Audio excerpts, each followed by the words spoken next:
Hey guys, it's Eagle, and welcome back into another episode of Monifactory. I do not know exactly what I want to accomplish today, but I think we'll figure it out as we go along. I know we're going to need to work our way into HV circuitry, and we're also currently, right behind us, making our first Kanthal ingots. I actually already mixed some up at some point. I don't know, I had, almost 4 stacks of it. I don't know exactly why I had that or what my thought was with that, probably to make coils, so we'll probably turn them into coils. But we gotta work our way down this quest line and getting ourselves these transistors so we can make better, or I guess our first HV circuit. And then from there, the world really opens up on us. We're gonna continue to work on our chemical production. We started making polyethylene at the end of last episode, but we are not even close to done. We need to handle a lot of different chemicals that we need to get now. All right, I think I have a plan of attack. I've made a few recipes for some things I want to get accomplished, first of which is getting salt water so that we can electrolyze it. And we're going to do this by getting gas tiers. So we're going to need to get a gas data model going so we can get some more gas tiers from that. Once we turn that into salt water, we'll be voiding these tiny piles of dust. We can take the salt water and electrolyze it to get chlorine, hydrogen, and some sodium hydroxide. So we might actually be able to do something useful with this as well, but the main thing that we're going to be trying to get from it is this chlorine. So that takes care of the chlorine. I think that will be a fairly good solution. At MV, it'll take 18 seconds per bucket. Again, not super fast, but passively, it will add up over time. Next, we're going to be able to handle some oxygen, and I think the way I've decided I'm going to do it, I'm just going to use an advanced gas collector and then centrifuge the air to get nitrogen and oxygen from that advanced centrifuge. Not great, but once again, in the background, it can build up. We're also going to need to be getting some sulfuric acid. There's a couple steps that are required in order to build that, but the main thing we're going to need is oxygen and some sulfur.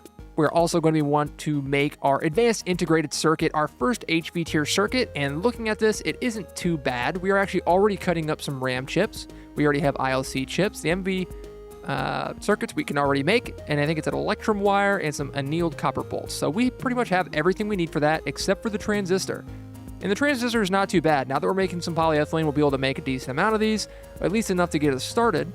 And then we need the silicone plate, which actually needs silicone in the EBF, which this is why we need to upgrade to Kanthal, so we can make some silicone ingots. So I'm glad that we are doing that because we probably should have just the right amount to make ourselves a couple EBFs with the Kanthal coils. All right, guys, our MV circuits are now gone. We used the last of them to create this little setup, but we have this collecting air, and then our centrifuge is centrifuging that up to give me nitrogen and oxygen. So that's some stuff partially taken care of. We're going to need to figure out a way to store this and what we want to do there, but at least we're making it in the background for now. Next up, while we wait for a lot of that Kanthal to continue to work, I want to talk about what's been going on up here. I am making RAM wafers, and we're just finishing up, actually right as we speak, the last batch of our ULPIC. So now we can just throw the RAM wafers in. That was actually really crazy timing. I did not even plan that. And while we're doing that, we're going to start making some... Oh, well, I'm making gallium arsenide, apparently. I'm glad I'm making that as well. But what we're actually going to be making is our first stainless steel. Now, I'm probably going to have to put a barrel on this so this can continue to work even while I'm not here, but this should make me a pretty decent amount of stainless steel, at least to start our way into HV. So that's pretty good. We now have our first stack of stainless steel dust, and we need to get this thing smelting. Let's go ahead and check on the Kanthal. Looks like we're doing okay. We need 200 Kanthal ingots for enough coils to replace all these. So we're going to wait until we get 200 before we take those out. But I actually wired this one up to power over here, and I don't know if our power can handle it, but we're going to try it anyway. So let's split these up, put these in here, and I think we need them on circuit 1. And there we go. We are smelting our first stainless steel. Oh, I really hope the power holds up. Next up, while we're waiting for some of those things to smelt up in the blast furnaces, we are going to start working towards chlorine. So, gas model, need to get one of those. I already went ahead and crafted the loop fab and the simulation chamber, so now we just need to set this thing up, just like we've done plenty of times before. So let's put this in. Now we're going to need a node hooked up to there, connect it up, And then in this side, it's going to need an energy card. It's going to need an item extract, and it's going to need an item insert. So in theory, once we put this in here, we should start seeing some pulsating prediction matrixes go in. And it's running, but they need a place to go. So we got to put a loot fab in over here. And then thankfully, we don't need to make another node. Let's find the side. We're going to do item. We might need one more item extract card, but that's okay. Insert with a filter. And then we need the gas prediction. Match NBT. Good. And then an energy. And after crafting, our last item card. Set to extract. So we should be all set up once we get our first one in here. Oh, we're going to have to swap that out. That's not supposed to be in there. There we go. Gas prediction. And we also can get silver from this, so that's going to be super useful. I would imagine we're going to want to get that as well, but for right now, we're going to go for gas tiers. And right now, these gas tiers don't really have anywhere to go, so I think we need to unlock this drawer. And there's some weirdness happening, but we're just going to unlock another drawer. All right, now let's lock, because we had some extra stuff coming through the system that we don't need. Let's lock this drawer. We're going to have to get rid of all this stuff. Uh-oh.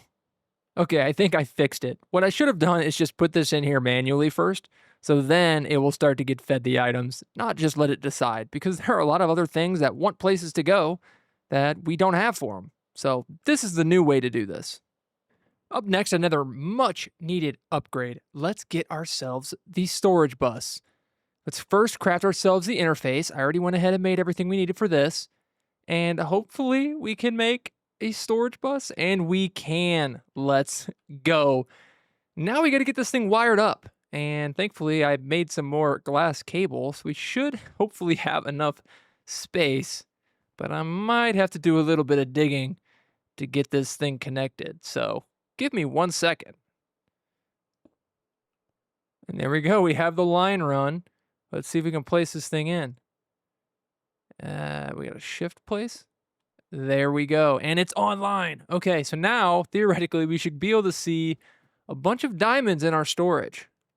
Aha! How about the gas tiers? Yes! It's working. Gosh, I love AE2. And speaking of AE2, I think we can begin to utilize it to make these kinds of setups here much easier. Now, I already set up this advanced chemical reactor. This is going to be fed water from this water collector, as well as the gas tiers from our system now. And we actually had to run a long line of these flux cables all the way back to the main base, but that does mean we're set up here now when we want to use it again. So that's a good thing. Only had to do that once. I think eventually I'd like to use the wireless connectors from Extended AE. I think they're pretty cool. I've used them in the past in different packs that aren't necessarily GregTech focused, and they were really good, but I'm interested to see how they would work on an actual GregTech pack. But we have to connect this thing up. So let's get this connected. We're also going to need an interface. And from here, we want the gas tiers. Okay. Now, I think we may need... It can auto export, but not import. So we may need to get a conveyor module to pull that item in. And then the output, we may need to fiddle with slightly. Okay. All right. I need to think about this a little bit. But essentially what will happen is once we get that in here, we're making the salt water. We'll try to extract the tiny piles of dust, and then the actual salt water will be getting electrolyzed in here. So we have to do a little bit of configuring here to get this set up. So I guess I'll come back when I figure out what I'm doing. Okay, I think I actually had that mixed up. The items cannot auto import, but they can automatically export. So I was able to get these in here using a conveyor, and I hope it takes all the items out of here. Right now I'm just putting it back in the network. I know long-term this is not a great solution, but it's what we have right now. I also have this electrolyzer set up to accept that salt water once it is done. Actually, you know what? For the items here, I already have this set up. Oh, wait, no. It might be okay then. So items should go here. Fluid should go out. Fluid should go back into here. And then I need to figure out what I'm doing with what happens from here. But let's try to get this thing up and running and see what happens. So we connect that, and it goes. And let's see, once this is done, we should see things go into here and into the electrolyzer. Good. There we go. Cool. So now we have a semi-passive or pretty much passive chlorine setup.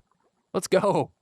And if you guys have any idea how I can optimize this setup a little bit better and how I should handle the fluid storages at this point, as we don't have a lot of polyethylene coming, but we're getting closer to that point. So if you guys have any suggestions, please leave them down in the comments, as I read every comment and I take a lot of your guys' suggestions. Okay, so now we can take a little bit of an inventory and see what we have accomplished. We have taken care of nitrogen as well as oxygen in our pretty basic air centrifuging setup, and we are also taking care of chlorine and hydrogen from electrolyzing salt water. So that's 4 of the main gases that we need being produced passively. Now, we're still going to need to get fluorine set up. That's not quite here yet, but that will be the next step. I think that comes in HV when we can start making some different machines. So we can pretty much start working on sulfuric acid, and we are getting very close to making our advanced integrated circuit. I'm just waiting for the rest of this Kanthal to finish up, and then we can start making these coils. I don't think they're too hard. I've already started some of the other steps to do so, but yeah, I think we have pretty much everything we need. We got 234 Kanthal in here. That didn't even take that long. How long is it per recipe? 45? Well, hopefully that'll get faster, because I guess that is pretty slow. All the Kanthal is done smelting and turned into 2X wires. And we already have everything else we need, so there's nothing left to do than to launch these into this assembler with the liquid copper and the aluminum foil, and in theory, make ourselves these Kanthal coils. I don't know exactly how many this will make. I think it'll make more than 26. I'm thinking it'll make close to 30, but we'll see. So now we just gotta wait for this to craft. I love waiting. Okay, let's check this. Aha, I was pretty close. 31's not bad. That'll give us a few extra. The next time we need to make them, we won't need to wait as long. So let's go ahead and already tear down our EBF and upgrade these. And since they are done with the Kanthal, I don't feel too bad about stopping this. So we just got to tear this down and replace it.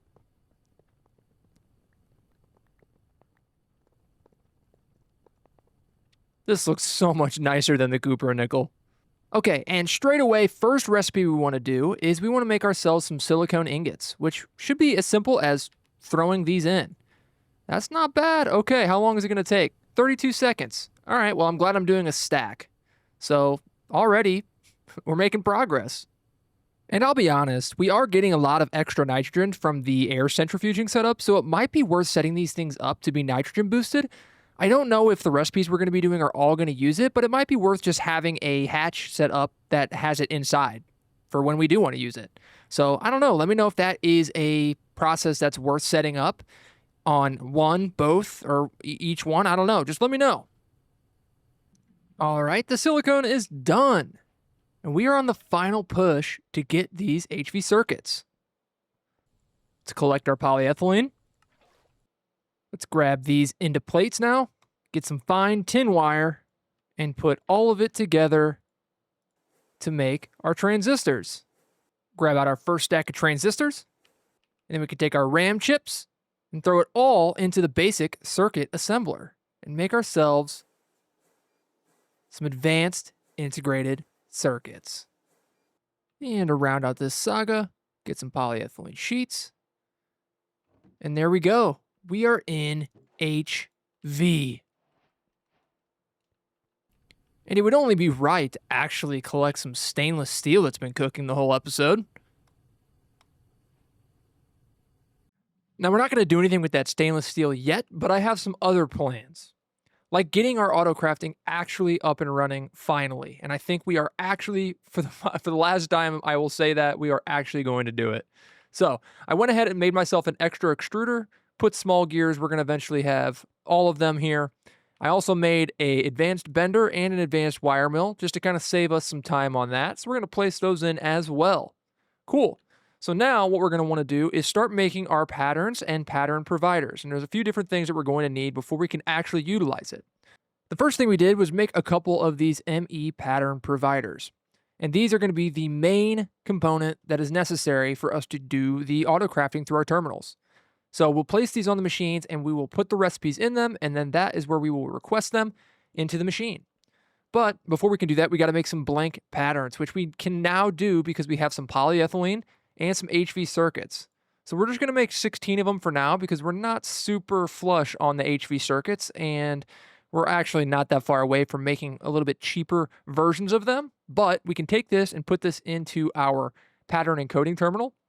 And one of the first things I want to do is I want to do some plate recipes. Okay, and we made a pretty random assortment of recipes for right now. That's fine. We'll eventually expand it. But what I plan on doing in this space is we're going to use these little partial block versions of these pattern providers so that we can eventually do machines on this layer and on this layer. I started to build out a little bit of a frame. I'm still messing with the design a little bit, so this isn't necessarily final, but the plan is to have machines here, and since these don't fill the entire block, we can have pattern providers from this side and from the bottom side of the block above it. So that will be a more efficient use of our space. So now we're inside the pattern provider. We can just kind of shift click all of these recipes into the pattern slot. We actually have room for one more. I guess each one can do 9 in its base state. But we got to get this thing wired up. Okay. Maybe not the most elegant solution that we landed on, but it is in. Again, this is just a temporary solution until we figure out how we want this to be designed. But the device is online. We actually had to go over here in the wall and connect all these cables down underneath. Thankfully, it wasn't too far, but it did cost a little bit of cables. Now, we have this thing online, and we have the patterns in, and there's one last step until we can actually hit the craft button in our terminal. And that is making a multi-block, essentially it's a multi-block with a crafting CPU. So we have the crafting CPU, which is basically like the core and how many operations it can run at once. And then our crafting storage, which will determine how big of recipes that we can actually craft. Now, for now, we're just going to start with one of these just because they're not the cheapest thing in the world, but this is going to be fine for right now, and we can iterate and upgrade that as we go. Like I said previously, I have a whole plan for a lot of the AE2 stuff in a different build, but for right now, just for a proof of concept, we have that up and running. Okay, I think it's time. Let's see. Let's start with an aluminum plate. We can see that the recipe is encoded in there because it has the plus icon. So if I just middle mouse click on it, I can say, I want 32 of these aluminum plates, and it should send it. And then in theory, we should come up here and it should have the recipe going. And it does. I'm going to want to turn this on blocking mode. That's not it. This one. Blocking mode. So it'll only send one aluminum in at a time. This will prevent clogging up the recipes. It's not an issue so much for the bender because it shouldn't really clog really, but if we had multiple recipes going at one time, it might be a problem. But blocking mode on here, and all of our plates are already done. So we should have like 140 of those aluminum plates in here. And we do. Cool. And we can see our recently crafted items up here at the top. This is a big step. And the more that we can improve this and the more that we can add to our system, the better everything's going to be crafted. So one weird issue that I'm running into, and hopefully you guys can help me out if you have any ideas on why this could be. So when I place some items or some blocks on this line here, and I place the wire connected to the main line, and then snip it on, it just doesn't seem to get power. The same thing happened with these two blocks, and it fixed on a relog, but I don't know. That just seems like a bug that I don't remember there being. I don't know if it's something to do with the way I have this set up, but if you guys have any idea on why that's happening, why this isn't getting power when it so clearly should be getting power, let me know.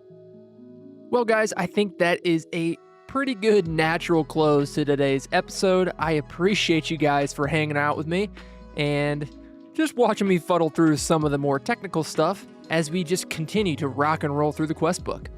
But once again, thank you guys so much for watching. If you guys are enjoying, please hit the subscribe button. I greatly appreciate it, and leave a like if you guys are enjoying the series. And yeah, that is pretty much all I've got for you guys today. It's been Eagle. Peace.